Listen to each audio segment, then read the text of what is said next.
नमस्कार विद्यार्थी मित्रांनो, ओएसिस करियर पॉईंटच्या यूट्यूब चॅनलमध्ये आपलं स्वागत आहे। या व्हिडिओमध्ये आपण पाहणार आहोत 21 जानेवारी 2024 रोजी जो सीटेट पेपर क्रमांक 1 झाला होता। या पेपरमधील इन्व्हायरमेंटल स्टडीज, ज्याला आपण पर्यावरण अध्ययन असं म्हणतो, या विषयाच्या संदर्भानं जे 30 प्रश्न तुम्हाला विचारले होते, या 30 प्रश्नांवर विश्लेषणात्मक चर्चा आपण या व्हिडिओच्या माध्यमातून करणार आहोत। प्रत्यक्ष आपण जर प्रश्नपत्रिकेमध्ये जर पाहिलं तर प्रश्न क्रमांक 61 ते प्रश्न क्रमांक 90 या दरम्यान पर्यावरणाचे आपल्याला प्रश्न विचारलेले असतात। प्रश्नपत्रिका ही हिंदी आणि इंग्रजी माध्यमातून असते, त्यामुळे थोडंसं हिंदी वाचत असताना आपण मराठीतनंच ते समजून घेण्याचा प्रयत्न करूया। फक्त आपण प्रश्न हिंदीमधून वाचूया, गरज पडली तर आपण इंग्लिशच्या शब्दांचा देखील आधार घेऊ शकतो। प्रश्न काय आहे बघा, प्रश्न क्रमांक 61, जोहड़ से संबंधित निम्नलिखित में से कौन सा एक कथन सही है, सही उत्तर चुने। थोडक्यात त्यांनी आपल्याला विचारले जोहड़ म्हणजे काय। पर्याय 1, यह समुदाय आधारित वर्षा जल संचयन प्रणाली है, यह पानी से अशुद्धियों को फिल्टर करता है, यह आसपास के कुओं में ज़मीन का पानी इकट्ठा करता है, यह नदियों से पानी इकट्ठा करता है। हमारा सही आंसर है ऑप्शन 1, यह समुदाय आधारित वर्षा जल संचयन प्रणाली है। आता जोहड़ म्हणजे काय आपल्याला माहीत पाहिजे होतं। राजस्थान, काही भागात पंजाब, उत्तर प्रदेश या प्रदेशामध्ये ही कन्सेप्ट आहे। जोहड़ म्हणजे एक छोटासा सामुदायिक तलाव, त्या गावाच्या संदर्भानं की पावसाळ्यामध्ये या तलावामध्ये पाण्याचं संचयन केलं जातं आणि हेच पाणी नंतर सर्व लोक त्या गावातील वापरतात। या पूर्ण कन्सेप्टला जोहड़ असं म्हणतात। म्हणून पर्याय 1 उत्तर बरोबर आहे। अशुद्ध फिल्टर पानी म्हणजे अशुद्ध फिल्टर करतात, त्यानंतर आसपास कुओं में पानी ज़मीन का इकट्ठा करना, नदियों से पानी इकट्ठा करना, ये सब गलत है। नेक्स्ट क्वेश्चन, निम्नलिखित में से कौन सी रणनीति भोजन थीम को पढ़ाते समय पूछताछ को बढ़ावा देती है। भोजन नावाचं चॅप्टर शिक्षक शिकवायला लागलेत वर्गामध्ये, त्यावेळेस जी चर्चा होईल ती चर्चा कोणत्या गोष्टीला म्हणजे आपल्याला कोणती गोष्ट महत्त्वाची आहे त्या चर्चेसाठी, असा पद्धतीचा प्रश्न विचारला है। छात्रों से विभिन्न खाद्य पदार्थों के चित्र एकत्रित करने के लिए कहना, सैंडविच, शिकंजी वगैरह को बिना आग के पकाने का प्रदर्शन, छात्रों से उनके परिवार के सदस्यों की खाने की पसंद का पता लगाने के लिए कहना, भारत के विभिन्न क्षेत्रों में उपयोग किए जाने वाले विभिन्न परिक्षेत्र खाद्य पदार्थों के चित्र दिखाना। आता तुम्हाला विचारले की डायरेक्ट क्लासरूममध्ये भोजन नावाचं चॅप्टर सुरू आहे, तर त्याचा मुख्य उद्देश काय आहे चर्चेचा। बघा इथं काय, चित्र एकत्रित करने के लिए कहना,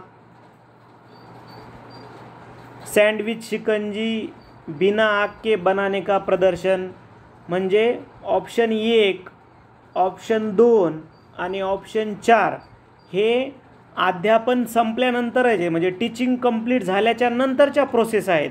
प्रदर्शन असेल, चित्र एकत्र करणं असेल, परंतु वर्गामध्ये भोजन नावाचं चॅप्टर सुरू आहे, त्याचा संदर्भ कुठे येतो, पर्याय क्रमांक 3 सोबत, छात्रों से उनके परिवार के सदस्यों की खाने की पसंद का पता लगाने के लिए कहना। यही आंसर सही है। नेक्स्ट, एक ईवीएस शिक्षिका अपने छात्रों से सोचने और जवाब देने के लिए कहती है कि हम सर्दियों के दौरान ऊनी कपड़ों में क्यों सहज महसूस करते हैं। इस तरह का प्रश्न डैश डैश है। एक ईवीएस शिक्षिका म्हणजे जी शिक्षिका ईवीएस शिकवते ती वर्गामध्ये एक प्रश्न विचारते, विचार करण्यासाठी आणि उत्तर देण्यासाठी विद्यार्थ्याला, कि हम सर्दियों के दौरान ऊनी कपड़ों में क्यों सहज महसूस करते हैं। थोडक्यामध्ये आपण थंडीच्या दिवसामध्ये जे उलनचे कपडे घालतो त्यानं कम्फर्टेबल का असतो असा सरळ प्रश्न आहे। तर तो कोणत्या प्रकारचा प्रश्न आहे असं आपल्याला विचारलंय त्यांनी। तर साहजिकच विद्यार्थ्याकडे त्याचा ॲनालिटिकल व्ह्यू आहे की विद्यार्थी सांगन की का आपण ऊनी कपडे घालतो म्हणजे उलनचे कपडे घालतो, म्हणजे हा कोणत्या प्रकारचा प्रश्न आहे, ॲनालिटिकल क्वेश्चन्स किंवा विश्लेषणात्मक प्रकारचा हा प्रश्न असणार आहे।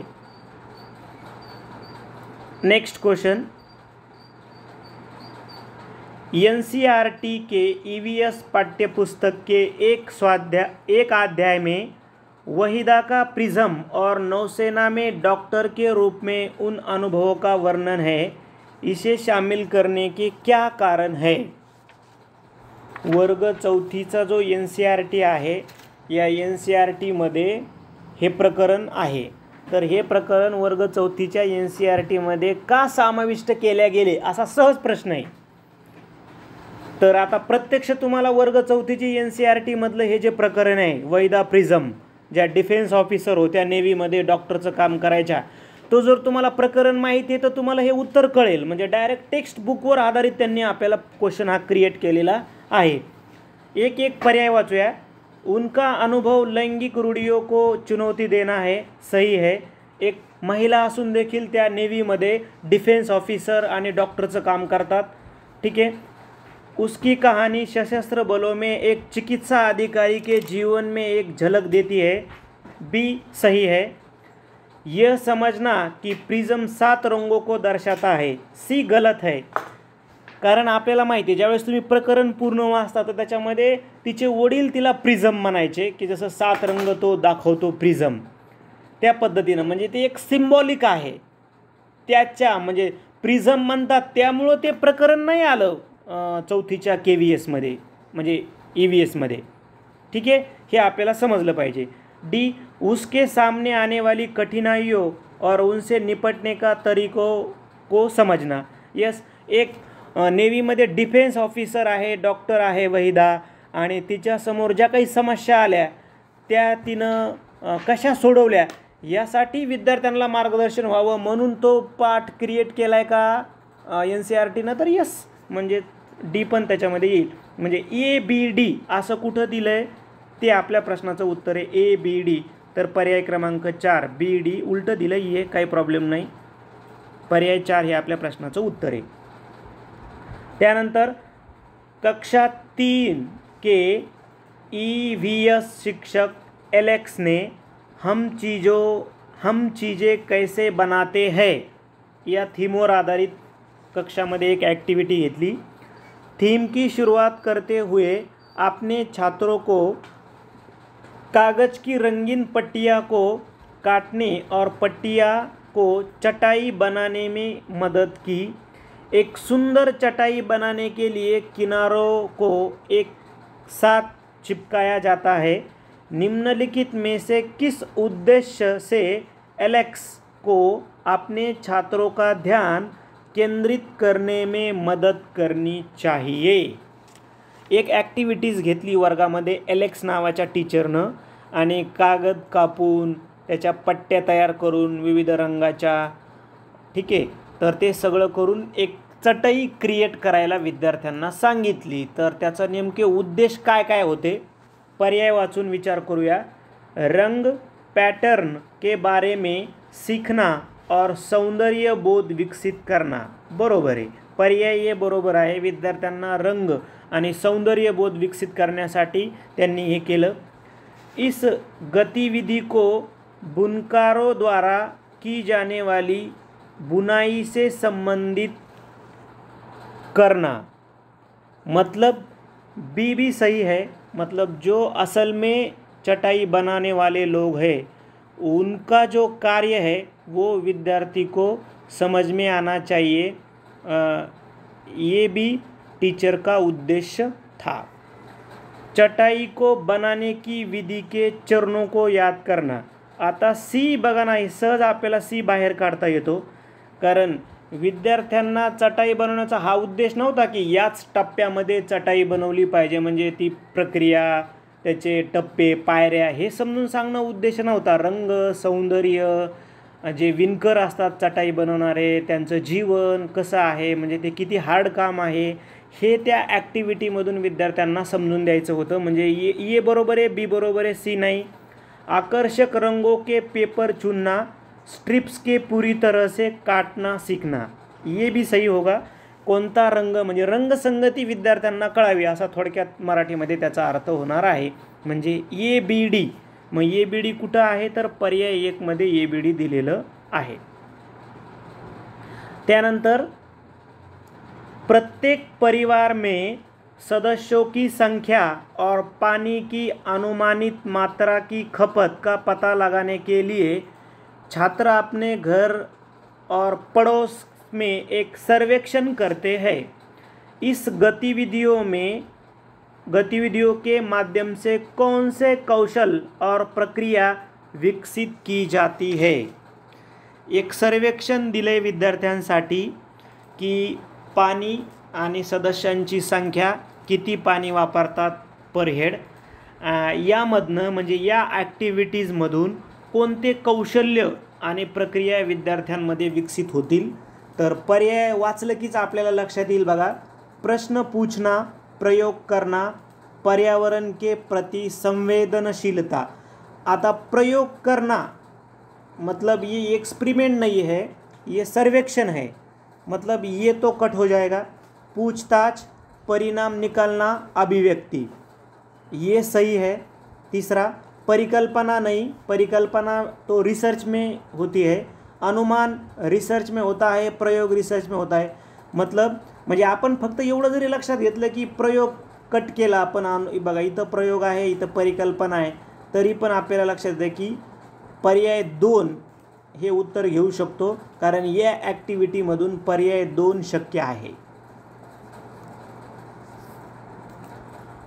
डॉक्टर मरीजों में मलेरिया की पहचान के लिए खून की जांच कराने के लिए निर्देश करते हैं. खून की जांच से, और डायरेक्ट ऑप्शन दे दिए, क्या पता चलेगा.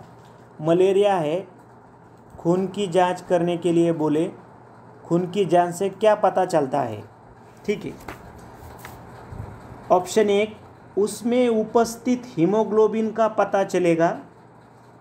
तो मलेरिया और हीमोग्लोबिन का कोई कंसल्टेंट नहीं, मतलब ये तो वैसे ही कट गलत है. उसमें उपस्थित लौह तत्व की मात्रा का पता चलेगा. आयरन का और मलेरिया का भी कोई कंसल्टेंट नहीं. उसमें मादा मच्छर के अंडों की उपस्थिति का पता चलेगा. ब्लड में मादा के अंडों कहाँ पाए जाएंगे, मतलब ये भी गलत है. उसमें उपस्थित जीवाणुओं का पता चलेगा, मतलब 4 बिल्कुल सही होगा.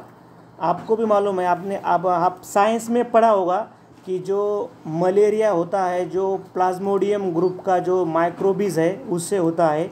जब डॉक्टर बोलेंगे मलेरिया की टेस्ट करनी है तो 4 ही ऑप्शन सही आ जाएगा. ये हीमोग्लोबिन, लोह, इसका कंसल्टेंट तो अनीमिया डिसीज से है, ठीक है, जो आयरन की कमी से होता है. मतलब ये 2 और 3 ये गलत होंगे, 4 सही होगा. मधुमक्खियों के छत्तों के बारे में नीचे दिए गए कथनों पर विचार कीजिए. ये मधुमक्खियाँ शहद के छत्तों में रहती है. हर छत्ते में एक रानी मक्खी होती है जो अंडे देती है.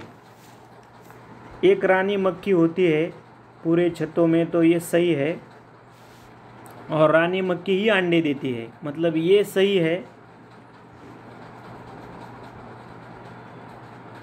बी, छत्ते में कुछ नर मक्खी भी होते हैं जो छत्ते के लिए श्रमिक के रूप में विशेष कार्य करते हैं.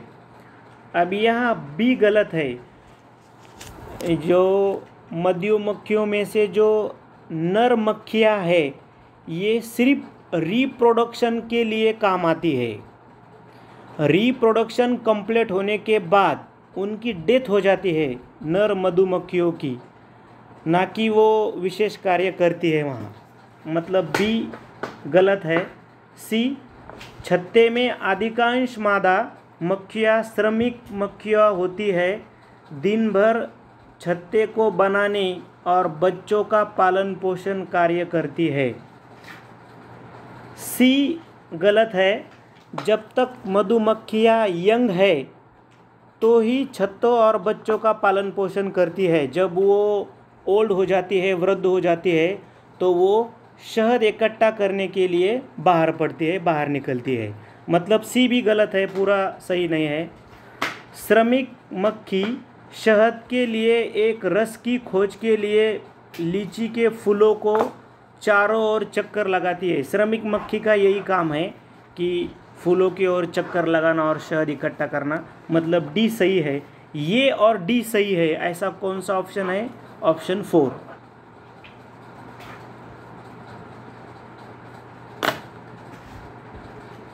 ईवीएस की पाठ्यपुस्तकों को विद्यार्थी स्कूल के जीवन को उनके बाहर के जीवन से जोड़ने की, मतलब एनसीएफ 2005 के सिफारिशों को प्रतिबिंबित करना चाहिए, इसका अर्थ है।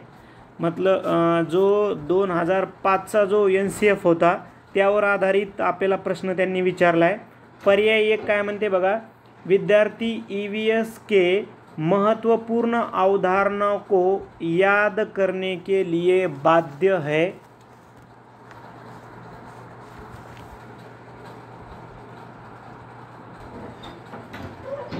ये गलत है, कारण प्रश्न जर पाहिला आपण तर 2005चा जो अभ्यासक्रम आराखडा आहे त्यावर आधारित तो प्रतिबिंबित केला आहे। त्याच्यामध्ये काय असा संदर्भ त्यांनी विचारलेला आहे। पाठ्यपुस्तक ज्ञान का एकमात्र स्रोत है असं नाही आहे, कारण 2005च्या आराखड्यामध्ये तर विद्यार्थ्यांना पुस्तकाशिवाय एज्युकेशन असं त्यांनी सांगितलेलं आहे।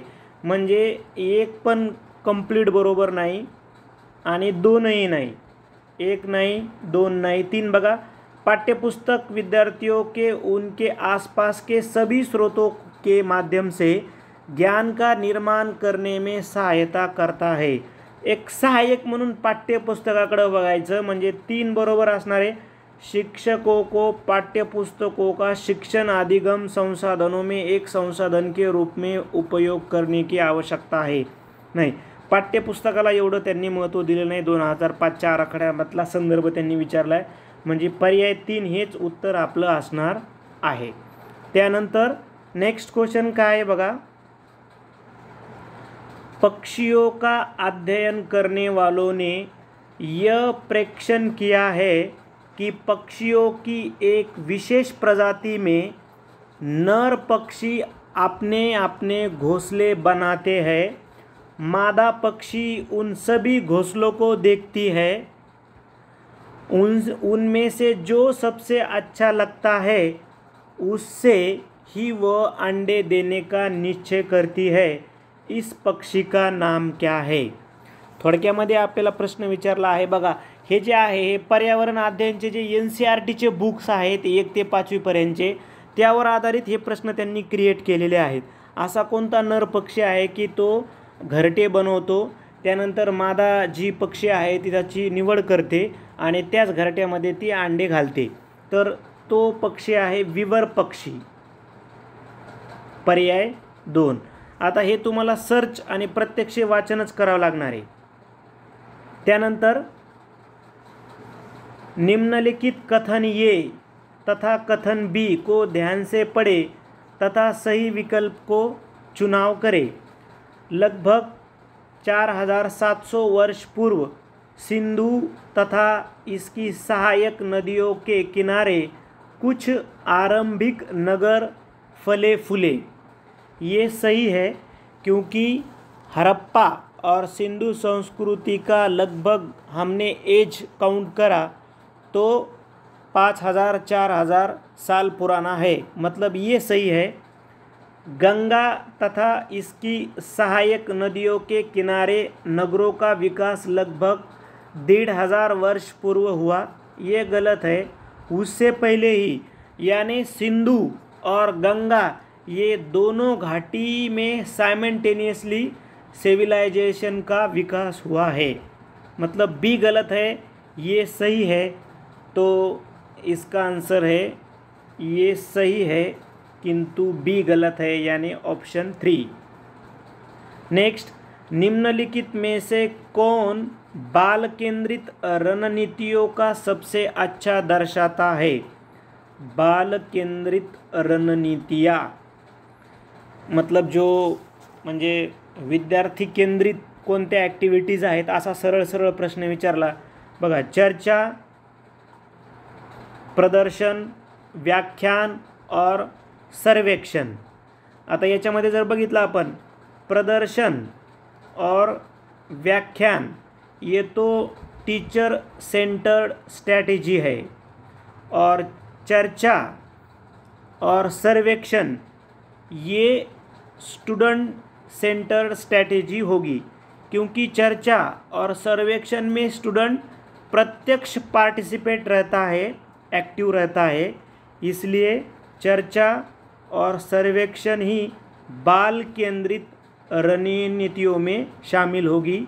बी और सी नहीं, यानी ये और डी सही है।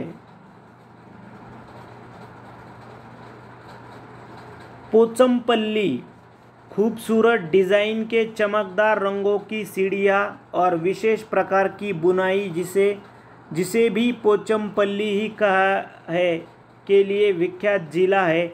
ये निम्नलिखित में से किसका भाग है? तो पोचमपल्ली तेलंगाना में मिलेगा, तेलंगाना का ये भाग है। ये तो डायरेक्ट हमें मालूम होना चाहिए कि ये किस स्टेट का जिला है। सीमा एक ईवीएस शिक्षिका ने अपने छात्रों के लिए चिड़ियाघर एक क्षेत्र भ्रमण का आयोजन किया।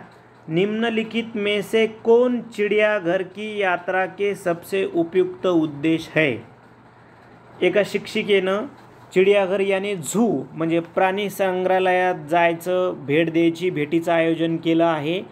तर त्याचे उद्देश काय आहेत?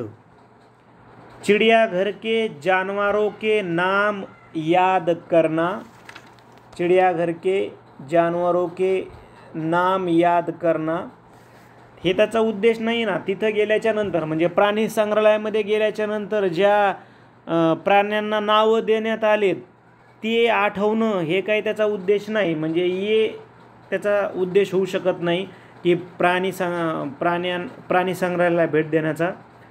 जानवरों से संबंधित अवधारणाओं को जोड़ना, मतलब बी सही होगा। प्रक्रिया कौशल को बढ़ावा देना, सी सही होगा।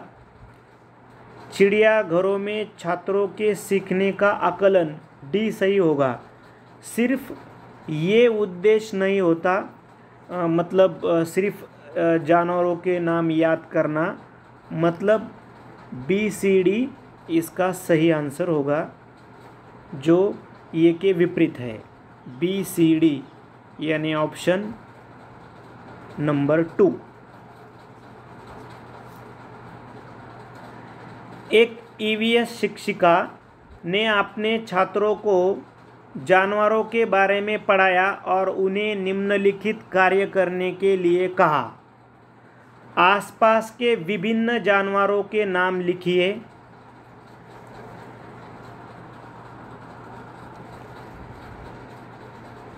ये उत्तर बरोबर येईल, कारण काय म्हणतात प्रश्नामध्ये की एका शिक्षिकेनं वर्गामध्ये म्हणजे विद्यार्थ्यांना जे ॲनिमल आहेत प्राण्याबद्दल माहिती दिली, आणि मग आता ती प्राण्यांबद्दल वर्गामध्ये काय प्रश्न विचारेल किंवा विद्यार्थ्यांना काय काय विचारू शकते? आसपास के विभिन्न जानवरों के नाम, ये तो सही होगा, कारण शिकवणं झाल्याच्यानंतर ती शिक्षिका विचारू शकते की आपल्या परिसरातील प्राण्यांची नावं, म्हणजे ये बरोबर आहे। बी विभिन्न जानवरों की गतिविधियों का अवलोकन, तर अवलोकन पण काय त्यांची प्रक्रिया, कुठे जातात, काय खातात, राहतात, त्यांचे अन्न। सी अवलोकन के आधार पर जानवरों को श्रेणियों में वर्गीकृत करो, हा पण प्रश्न क्रिएट होऊ शकतो जानवर म्हणजे प्राणी या पाठाच्या नंतर, की दूध देणारे प्राणी जंगलात राहणारे कोणते आहेत, ठीक आहे, पाळीव प्राणी कोणते आहेत, शेतात काम करणारे, अशा वर्ग श्रेण्या आपल्याला त्या प्राण्यांच्या पाडता येतील, म्हणजे शिक्षिका वर्गात तसा प्रश्न विचारू शकते। जानवर को परिभाषित करना, डी नहीं सही, क्योंकि आगे क्या पूछा है, उपयुक्त में से कौन सा प्राथमिक स्तर के छात्रों के लिए उपयुक्त नहीं है। म्हणजे प्राथमिकच्या विद्यार्थ्यांना जनावरांची डेफिनेशन परत विचारायची काही गरज आहे का, त्यांचं लगे एकदम डिफाईन करा म्हणून ॲनिमलला, तर ते शक्य नाही प्राथमिकच्या विद्यार्थ्यांना, मात्र ए बी सी शक्य आहे। म्हणून प्रश्न काय होता कि उपयुक्त में से कौन सा प्राथमिक स्तर के छात्रों के लिए उपयुक्त नहीं है, तो डी उपयुक्त नहीं है, यानी केवल 4, यानी केवल डी, मतलब ऑप्शन 4 ही सही है।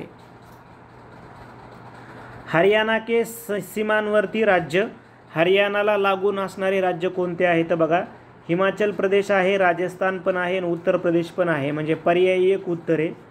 कारण याच्यामध्ये बघा मध्य प्रदेश येणार नाही, याच्यामध्ये बिहार येणार नाही, आपण जर राज्यच बघितले तर हरियाणाला लागून, म्हणजे इथं बिहारमुळं हे ऑप्शन कटले, बाकी ठीक आहेत, परंतु 2 कटला मध्य प्रदेशमुळं, तिसरा बिहारमुळं आणि चौथा पण बिहारमुळं। त्यानंतर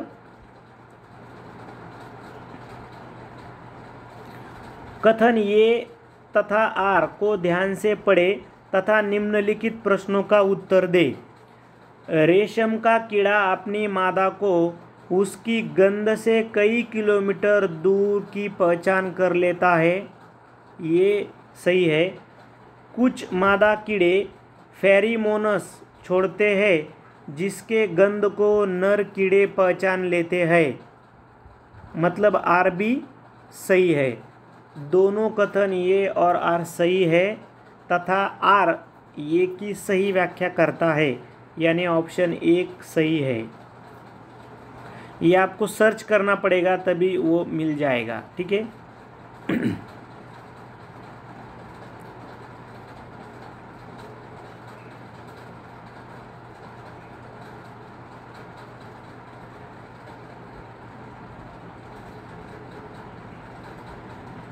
निम्नलिखित कथनों का ध्यान से पढ़िए। ईवीएस पाठ्यक्रम को 6 थीम में बांटा गया है, पानी, आपसी संबंध, भोजन, यातायात, आवास एवं वस्तुएं कैसी कार्य करती है।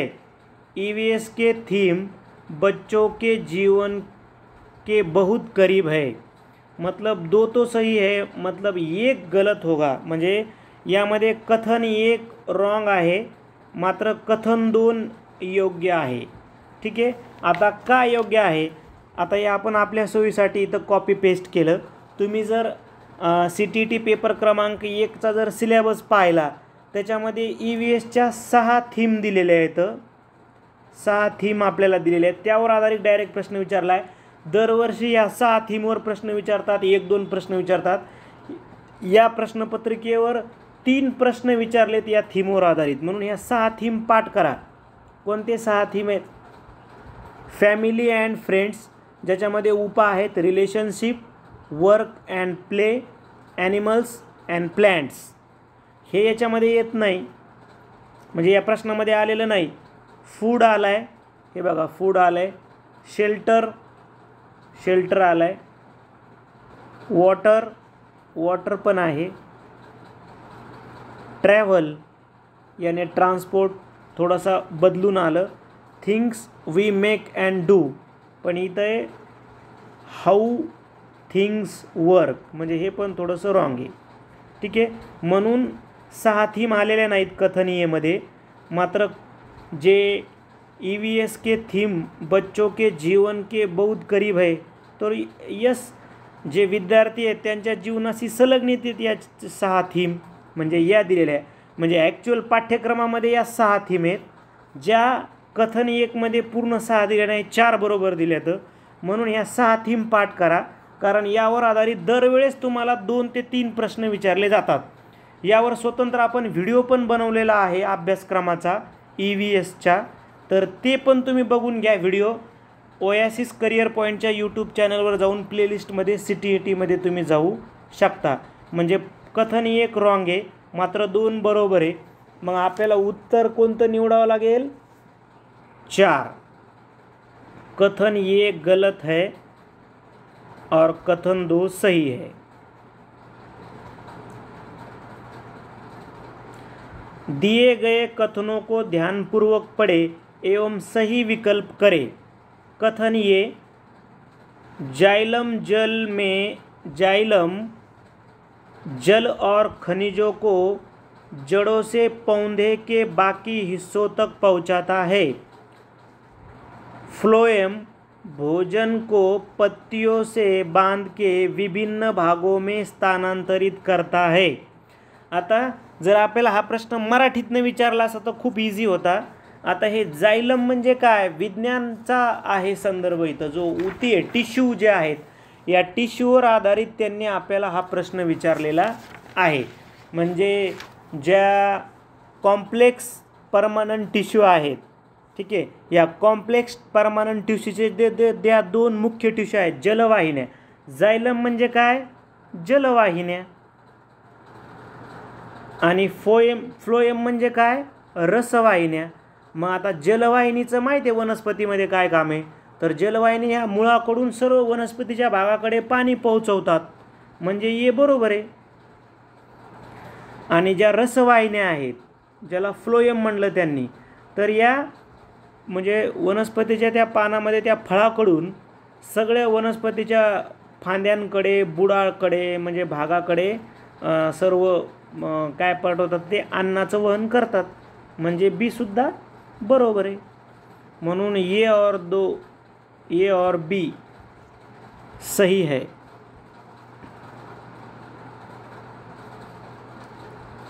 व्यापक मूल्यांकन का अर्थ एक छात्र का मूल्यांकन करने का समग्र तरीका. जिस तरीके से EVS शिक्षक EVS में व्यापक मूल्यांकन के लिए अपने छात्रों का आकलन कर सकता है वह है. तो CTET की जो CBSE बोर्ड ने इसका 4 आंसर दिए हैं. व्यापक मूल्यांकन में ये 4 आ जाएंगे.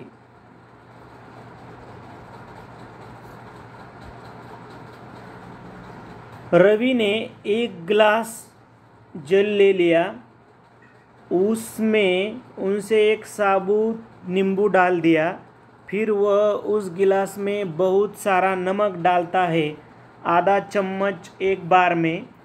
कुछ समय पश्चात उसमें पाया कि नींबू जल में डूब गया, नींबू जल में तैरने लगा, नींबू जल में 2 भागों में टूट गया, नींबू जल गिलास के बीचों बीच चला गया. काय ॲक्टिव्हिटी आहे की रवीनं काय केलं, 1 ग्लास पाणी घेतलं, त्याच्यामध्ये 1 निंबू टाकलं आणि त्याच्यामध्ये अर्धा चमचा मीठ टाकलं, तर काय होईल. नींबू जल में डूब गया, ये तो गलत होगा. नींबू जल में तैरने लगा, 2 ही सही होगा. नींबू जल में 2 भागों में टूट गया, ऐसा तो नहीं होगा. नींबू गिलास के बीचों बीच चला गया, ऐसा भी नहीं होगा. देखो, नींबू पानी के गिलास में डाल दिया तो नींबू तैरने लगा, ये सही है. इसका कारण क्या है, क्योंकि रवि ने पानी में नमक डाला है. जल की लवणता बढ़ने के कारण डेंसिटी बढ़ती है, ये आपको मालूम होना चाहिए. लवणता यानी जो काय त्याला आपण खारटपणा म्हणतो. पाण्याची जर क्षारता वाढली तर पाण्याची घनता वाढते, घनता वाढल्यामुळे ते लिंबू तरंगतं, असा त्याचा अर्थ आहे.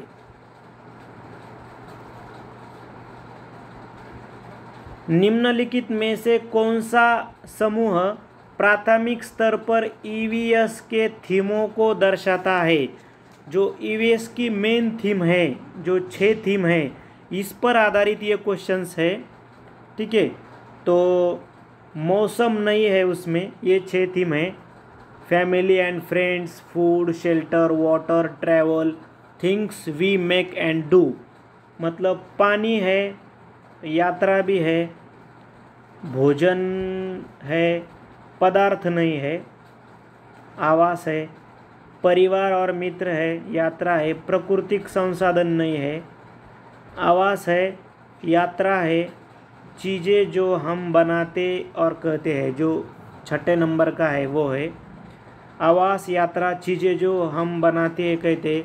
ये 6 थीमों में से ये 3 थीम सही है।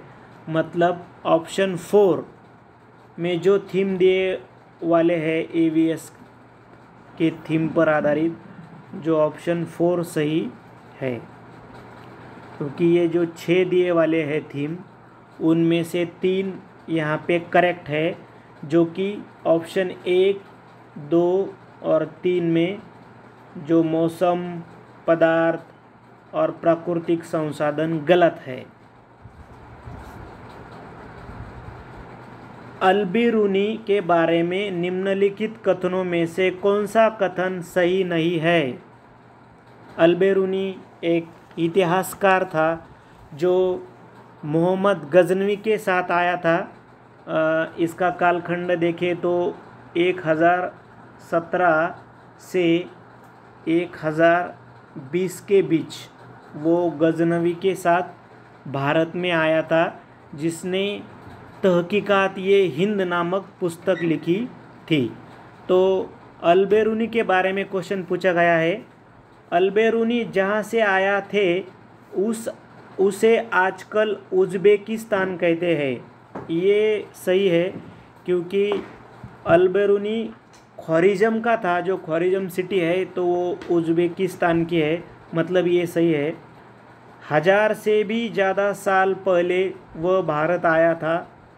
दूसरा भी सही है, क्योंकि मोहम्मद गजनवी का जो काल हमने अभी बताया कि 1017 से 1020 के आसपास से आया था, तो 1000 से भी ज़्यादा साल पहले आया था कि तो अभी 2024 है, यानी कि तकरीबन 1000 साल पहले अल्बिरूनी आया का। तो ये सच है।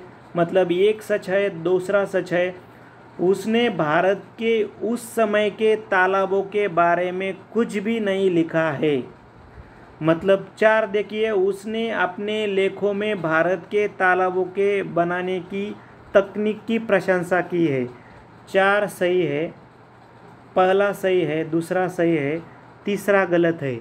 हमें पूछा गया था गलत, यानी कौन सा कथन सही नहीं है, यानी गलत पूछा गया था, तो गलत है ऑप्शन 3।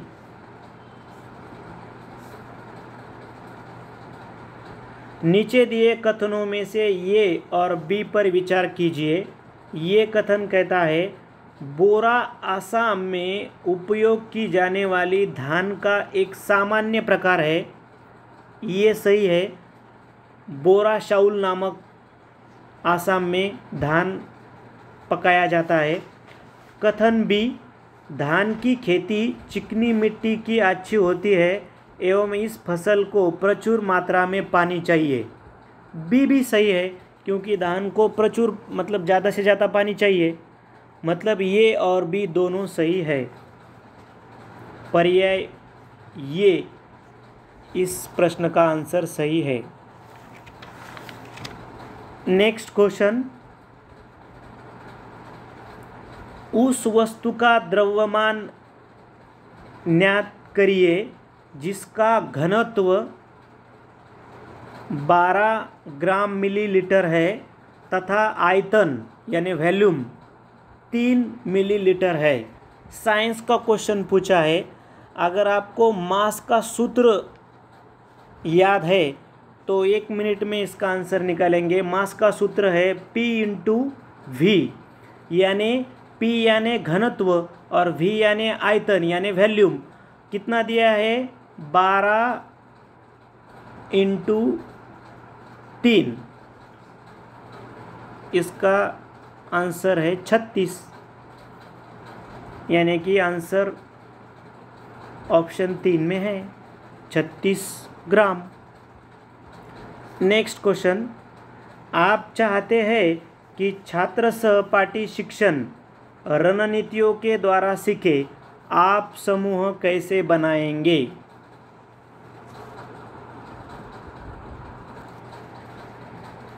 सहयोगी अध्ययन किंवा सहयोगी शिक्षण या संदर्भानं त्यांनी एक प्रश्न क्रिएट केला आहे। त्या संदर्भानं आपण त्याचा विचार करायचा आहे। 4-5 छात्रों के रोल नंबर के अनुसार समूह बनाए।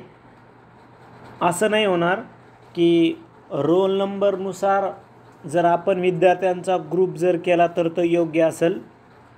परीक्षा में प्राप्त अंकों के अनुसार छात्रों के एक समान समूह बनाए, हे पण अयोग्य आहे सहयोगी शिक्षणासाठी। भागीदारी और सहयोग के आधार पर एक विषम समूह बनाए, पर्याय 3 बरोबर आहे। पार्टिसिपेट आणि कोऑपरेशन यावर आधारित शिक्षकांनी सहयोगी शिक्षणासाठी किंवा सहयोगात्मक अध्ययनासाठी विद्यार्थ्यांचा ग्रुप बनवणं आवश्यक आहे। समान लिंग ये तो गलत है, मतलब तीसरा ऑप्शन ही इस प्रश्न का सही उत्तर होगा। नेक्स्ट, घड़सीसर संबंधित निम्नलिखित कथनों में से कौन सा एक कथन सही है, सही नहीं है, सही उत्तर चुने।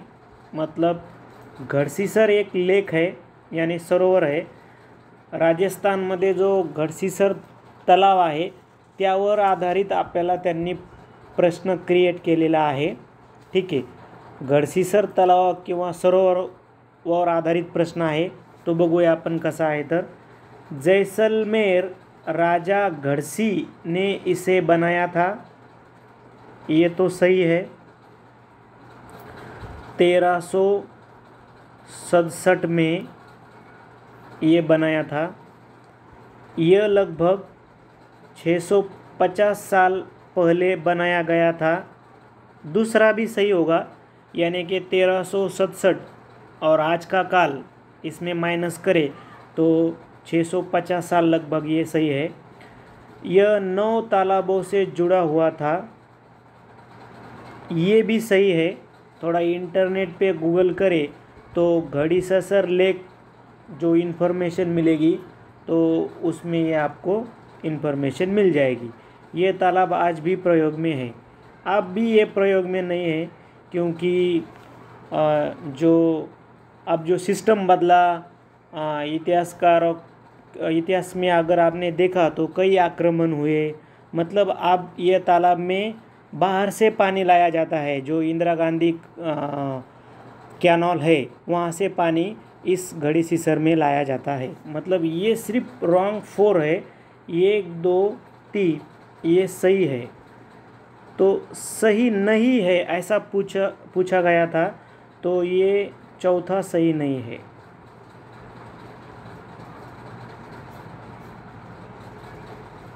थीम परिवार और मित्र ईवीएस में एक प्रमुख थीम है और पौधों और जानवरों को परिवार और मित्र उप थीम के रूप में प्रस्तुत किया जाता है। ये सही है पहला। जो ईवीएस के 6 थीम हैं, ये 6 थीम इसको मेमोराइज कर लो क्योंकि हर साल 1 या 2 क्वेश्चन इसमें पूछे जाते हैं। जो 6 थीम दिए वाले हैं, हमने आपके लिए यहाँ कॉपी भी करे हैं। ये जो 6 थीम है, family and friends, food, shelter, water, travel, things we make and do, ये 6 थीम पर आधारित हर साल 1 या 2 क्वेश्चंस पूछे जाते हैं।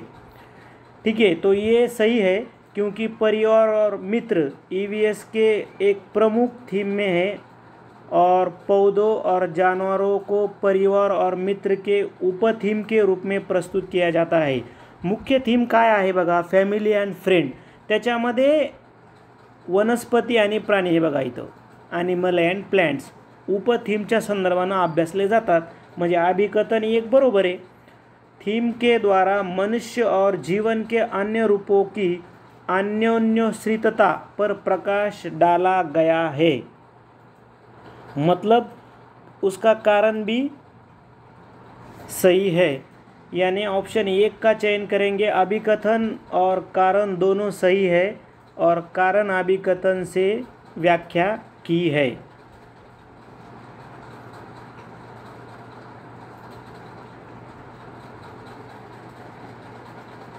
दिए गए कथनों को ध्यानपूर्वक पढ़ें और सही विकल्प चुनें।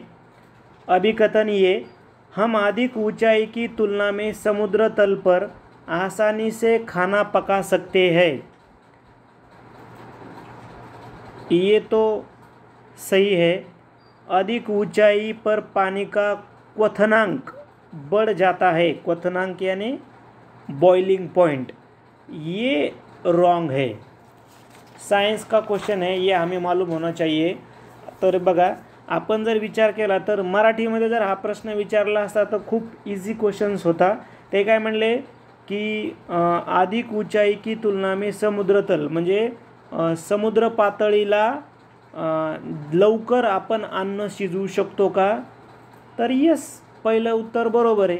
दूसरा है, अधिक ऊंचाई पर पानी का क्वथनांक बढ़ जाता है। क्वथनांक यानी बॉइलिंग पॉइंट, तर ये रॉन्ग आहे।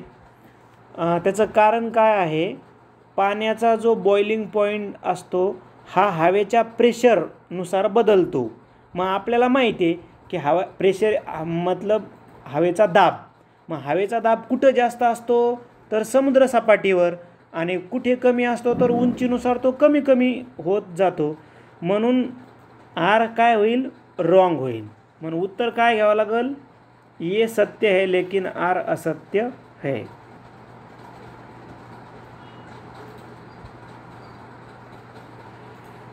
कक्षा 5वीं की ईवीएस शिक्षिका नीना अपने छात्रों को एक समूह असाइनमेंट देती है कि उन्हें पास के कृषि फार्मों का दौरा करना है और कृषि के दौरान किसानों द्वारा उपयोग किए जाने वाले उपकरणों और उनके द्वारा उगाई जाने वाली फसलों के बारे में जानकारी प्राप्त करनी है। उन्हें फ़ोटो भी कलेक्ट करने का रिपोर्ट तैयार करनी है। यहाँ कौन से प्रक्रिया, कौशल और सीखने के संकेत शामिल है?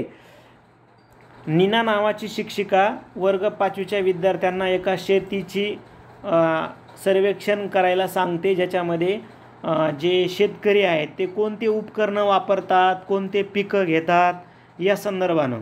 ठीक आहे, तर त्याच्या संदर्भानं आपल्याला कोणते कोणते कौशल्य विद्यार्थ्यांमध्ये विकसित होतील असा प्रश्न विचारला आहे। प्रश्न करना, अभिव्यक्त करना, परिणाम निकालना, पर्याय एक ही सही है क्योंकि प्रश्न पूछना सही होगा। प्रयोग करना, यहाँ प्रयोग नहीं सिर्फ सर्वेक्षण है, यहाँ कोई रिसर्च की बात नहीं हो रही।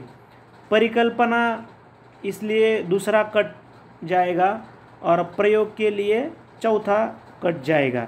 यानी प्रयोग, हाइपोथेसिस, एक्सपेरिमेंट ये रिसर्च में आते हैं, ना कि सर्वेक्षण में। इसलिए ऑप्शन एक ही इस प्रश्न का उत्तर सही होगा।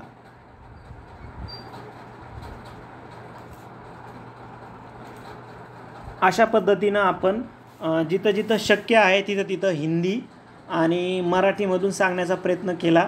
थोडंसं मराठी भाषा नसल्या, आपली हिंदी मातृभाषा नसल्यामुळे आपल्याला जडही जातं आणि तुम्हालाही ऐकताना थोडं मिसमॅच झालं असेल, परंतु मुख्य उद्देश होता की CTET ही महाराष्ट्रातील विद्यार्थी खूप कमी देतात। अलीकडे ते वाढलेलं आहे फॉर्म भरणं आणि एक अवघड जाते हिंदीमुळं, म्हणून आपण ते मराठीमध्ये सांगण्याचा प्रयत्न केलेला आहे।